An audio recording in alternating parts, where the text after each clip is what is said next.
Tem um livro que depois eu posso...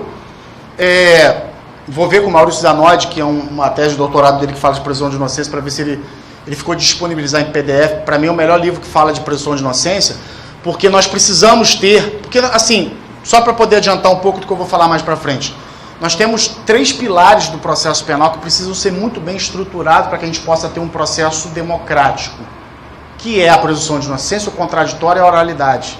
Esses 3 pilares, se eles não forem fortalecidos, o processo todo fica à mercê de quem está conduzindo, que é praticamente o que nós estamos vendo nos dias de hoje. E aí eu entro na questão do contraditório.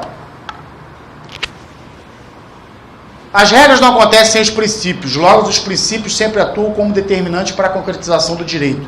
E, em todo caso concreto, eles devem conduzir para a determinação da resposta adequada. Isso é um trecho do texto do professor Lênin Streck, que ele trabalha a ideia de princípios, porque nós temos 2 visões de princípios, né? Existe uma visão de princípio que talvez seja mais difundida na graduação, que é aquela coisa de que a regra, normalmente, é aquilo que está na lei, o princípio é aquilo abstrato, que é tipo como se fosse um mandado de otimização, que pode ser aplicado de acordo com o caso concreto, diferente da lei, que deve ser aplicada imediatamente. Então existe essa perspectiva da incompreensão do princípio. Ou seja, o princípio e uma lei seriam 2 coisas distintas, né? O professor Lênin traz uma questão interessante, que isso reflete muito naquilo que eu compreendo de processo penal, que toda lei, para que ela tenha validade, ela precisa decorrer de um princípio. Se nós trabalhamos a ideia de princípio como a estrutura do ordenamento jurídico, é óbvio que esse ordenamento jurídico precisa derivar de um princípio e não conflitar com ele, porque se porventura isso acontecer, a regra ela não é válida. Isso é uma questão muito importante que nós precisamos colocar em pauta para poder utilizar a argumentação principiológica, que é justamente compreender que a legislação, ao decorrer de um princípio, ela deve ser posta, editada, de acordo com os preceitos desse princípio. E quando nós falamos isso, se vocês pararem para pensar, eu acho que no exercício da advocacia, o que mais o advogado pleiteia e tem violado é o contraditório. Pode observar. Se vocês pararem para pensar, e no final eu tento trazer uma proposta quanto a isso, é o seguinte: todo mundo aqui ou passou por isso, ou já teve alguém próximo que passou, que ao comprar, por exemplo, um veículo financiado, alienado, não teve condições de pagar, e aí a financeira, obviamente, utilizou dos meios judiciais cabíveis para poder reaver esse veículo. O que ela faz? Entra com um processo de busca e apreensão, certo? Que tem contraditório, que ao final tem uma decisão que vai expropriar esse patrimônio da pessoa. Para pensar. Para expropriar, para atacar o patrimônio de alguém, nós temos um processo cautelar em contraditório. Para privar a liberdade de uma pessoa, nós temos pura e simplesmente uma decisão solta no mundo. Basta um pedido e uma decisão que a pessoa está presa. E pior, para você restabelecer essa liberdade, você precisa de um processo cautelar. Não de forma técnica falando, mas você precisa impetrar um habeas corpus. E esse habeas corpus é um procedimento. E é um procedimento em contraditório, porque quando o desembargador coloca ao MP, ele diz o quê? Ao contraditório. Ou seja, para prender, para privar a liberdade de uma pessoa, basta um pedido e uma decisão unilateral. Muitas vezes antes do processo, somente com uma investigação. Para restabelecer a liberdade, nós precisamos de um procedimento próprio, estabelecido via habeas corpus, com contraditório. Eu conto ou vocês contam onde está o erro? Pare para pensar nisso. O contraditório ele precisa estar estruturando todo o processo penal. Por quê? Porque tendo inúmeras situações de um inquérito, investigações, quebra de sigilo telefônico, quebra de sigilo bancário, interceptação telefônica, assim sucessivamente e tal, tudo está sendo produzido unilateralmente, certo? Do que adianta, presta o caderno, o que adianta? Isso é uma questão muito importante que nós precisamos ficar atentos. Do que adianta você pegar um inquérito, com tudo produzido, com prisão preventiva decretada, e aí o juiz dá aquele despacho cínico dizendo, em respeito à ampla defesa e contraditório, diga defesa. Manda enfiar onde esse inquérito? Por que isso? Já está tudo dito, já está tudo produzido. E lembra que eu disse qual o problema nosso ao analisar a presunção de inocência em dizer que presunção de inocência é não considerar culpado até o trânsito julgado? É a mesma coisa que nós fazemos com o contraditório. O que é o contraditório? Contra pouco foi dito, não é? Contraditório é se manifestar contrário àquilo que foi dito. Não, contraditório é muito mais do que isso. Contraditório é muito mais do que isso. Porque se manifestar contra aquilo que foi dito, para pensar. Como é que é o nome do senhor? Amauri. Amauri está aqui, sentado no gabinete dele, aí eu chego, delegado de polícia, promotor de justiça, com todo um dossiê dizendo, olha, excelência, preciso da prisão preventiva desse rapaz e tal, ele vai olhar tudo aquilo produzido e vai dizer o seguinte, decreto da prisão preventiva. Aí vem a Milene com um pedido de liberdade provisória, a percepção dele do fato, quando analisou o meu pedido de prisão, era uma. A percepção dele do fato agora, quando ela vai pedir a liberdade, é outra totalmente diferente. Inevitável. Inevitável. Por quê? Porque nós acostumamos a aceitar que o contraditório é só contra pouco foi dito, ou seja, eu só posso me manifestar depois que tiver algo sendo manifestado. Pelo contrário. Contraditório, mais à frente eu vou falar, o contraditório tem que ser respeitado desde o momento da proposta da prova ser produzida. No momento em que vai se pedir, por exemplo, a quebra do sigilo telefônico, ali já tem que ter o contraditório, porque antes do juiz a defesa tem que chegar e falar o seguinte, não precisa quebrar não, excelência, toma aqui a conta de telefone, não é isso que você quer? Detalhada? Porque a quebra do sigilo telefônico basicamente é isso. Ah, eu quero pedir a quebra do sigilo fiscal. Não precisa não, excelência. Toma aqui.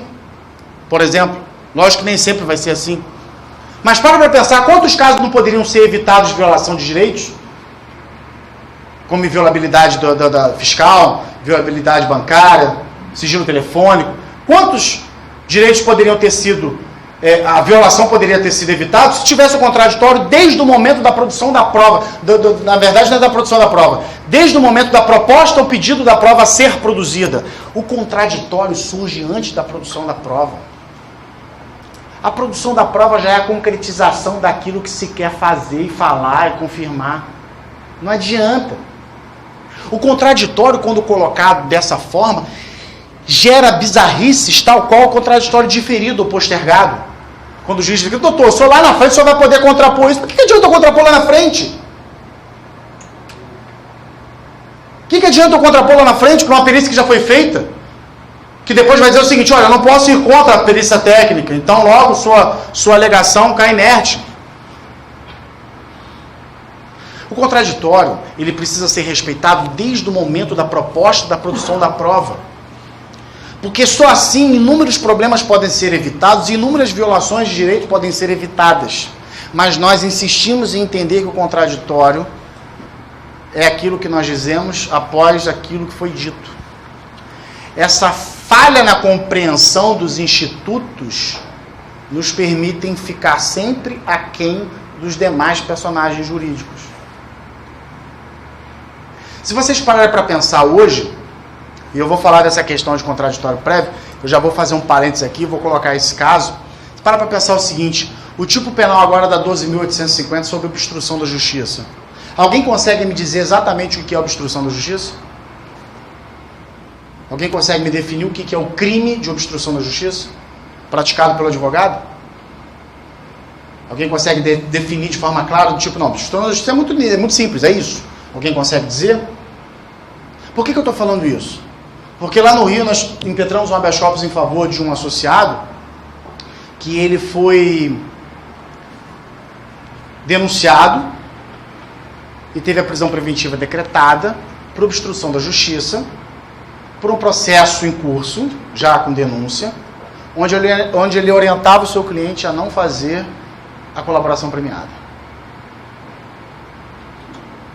Tanto que, na denúncia na cota ministerial de pedido de preventiva, vem dizendo o seguinte: o advogado fulano de tal, não vou dizer o nome dele, em que pese ele falou que daqui a pouco ele quer divulgar para todo mundo saber do caso dele,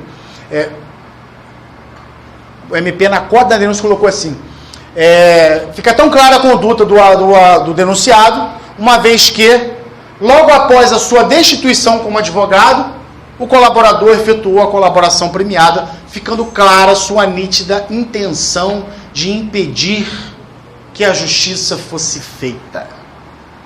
Tá bom ou querem mais? E aí nós impetramos o habeas corpus para ele. No final deu tudo certo, a Câmara concedeu a ordem, substituiu por medidas cautelares, mas ele está denunciado. E na sustentação eu dizia: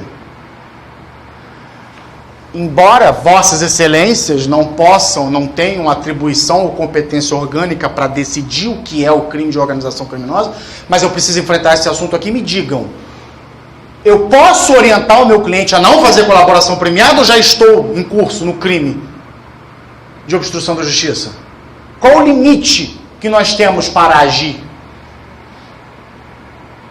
Porque se vocês pararem para pensar, só o advogado tem limite para agir hoje, gente. Só no exercício da advocacia nós temos limites. E se nós pisarmos fora desses limites, nós somos criminalizados, presos, denunciados e assim sucessivamente. Por que os magistrados, os membros do Ministério Público conseguem praticar seus desvios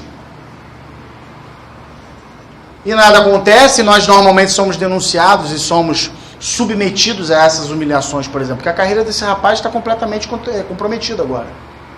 Completamente comprometida. Sem contar o desespero que foi a cabeça dele.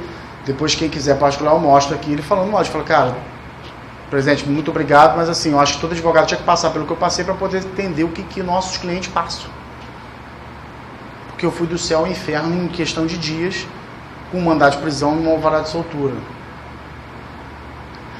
Tudo isso, gente, se vocês pararem para pensar, é reflexo da nossa atuação falha, da nossa atuação fragilizada, com todo esse movimento que tem de criminalização da advocacia, com todo esse movimento que tem de calar o advogado e a advogada, de todo esse movimento que tem de desprestigiar o exercício da advocacia, como se nós fôssemos a favor da criminalidade, como se nós fôssemos a favor como costumam dizer nos almoços de domingo em família, né, do estuprador, do homicida, aquelas coisas assim bizarras que as pessoas colocam, sem poder pelo menos saber do que é a atuação da advocacia criminal. Mas eu volto a dizer, nós estamos órfãos, nós estamos carentes de referência na advocacia criminal. Nós não temos uma classe unida e essa união só depende de nós. Essa união só depende da nossa atuação e do nosso esforço. Alguém imagina, por exemplo, um delegado, um promotor, um magistrado sendo algemado e os demais colegas de classe filmando ao invés de se insurgir contra aquele ato? Mas na advocacia tem isso. Na advocacia tem isso. Na advocacia nós vamos nos deparar com isso constantemente.